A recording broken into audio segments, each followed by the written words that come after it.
We are the members of the Citizens' Assembly on Gender Equality. We were selected as a cross-section of Ireland's people and are honoured to represent our fellow citizens in advising you on advancing a more gender equal Ireland for all. We see our recommendations as successors to those of previous citizens' assemblies that have helped transform Irish society to reflect how Irish people want to live their lives in the 21st century. Undeterred by the COVID-19 pandemic and despite the challenges of moving online, we gathered in mutual respect and openness as we listened, learned, and reflected. Our views on gender equality were deepened and at times challenged.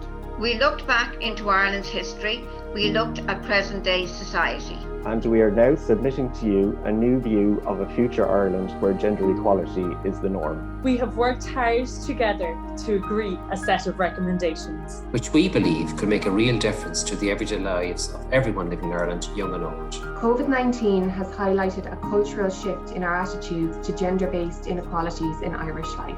It has magnified many shortcomings and gender inequalities which are no longer tolerable. We want to see change now. We believe our laws and policies need to be transformed to make them fit for the post-COVID world.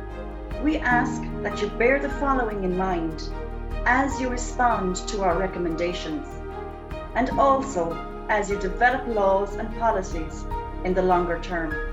Gender equality is a matter of human rights, justice and fairness. It must underpin all of our interactions as a society. The state has a special responsibility to treat all of its citizens equally, regardless of the gender identity. In compliance with Article 40.1 of our Constitution, all citizens shall, as human persons, be held equal before the law. While there are still many inequalities in women's lives that need to be eliminated, we also recognise that gender inequalities are intensified by discrimination on other grounds. Men also suffer inequality, lack of opportunity and discrimination. Some of the prevailing gender norms and stereotypes are deeply destructive and adversely affect all genders. Trans and non-binary people suffer from particular facets of inequality.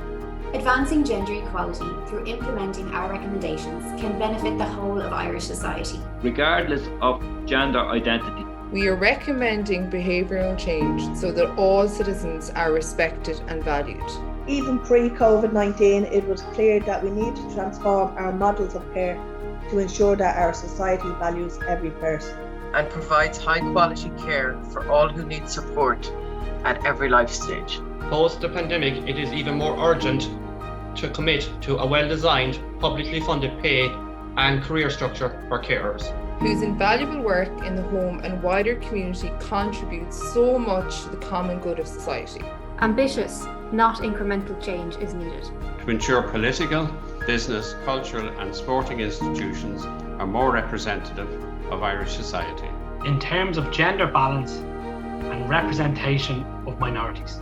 Without affirmative action to increase the number of women in representative office at national and local level, change will be too slow, and we want to see change now. Gender equality is vital for a sustainable and equitable economy. It helps to reduce poverty and promotes economic growth. At work, the gender pay gap must end, and we need a better work-life balance for the good of our families and our society. Gender stereotyping and old gender norms must be eliminated, including through education. Everyone must be supported in achieving their own potential, regardless of their gender identity. Urgent legislative action is needed to hold technology and social media companies to account for identifying and removing sexually violent or abusive content, and to penalise and eliminate hateful and abusive language, including on the basis of gender. There is no place in our society for gender-based violence. We support the aspiration of the Istanbul Convention to create a Europe free from violence against women and all forms of domestic violence. We want our government to work actively towards this goal. Our recommendations call for better public services and improved social protection in order to advance gender equality. These should be funded Firstly, through greater efficiency and accountability for public funding. And reprioritisation between current spending and revenue raising.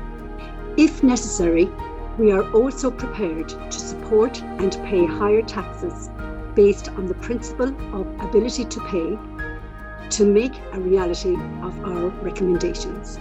We have enjoyed our work in the Assembly and welcomed the opportunity to contribute our views. Each of us have invested serious time and effort in our work, conscious of the importance of the theme of gender equality in our own lives. And for the healthy development of our society. We urge you to match our commitment by accepting our recommendations and implementing them without delay to deliver gender equality for Ireland.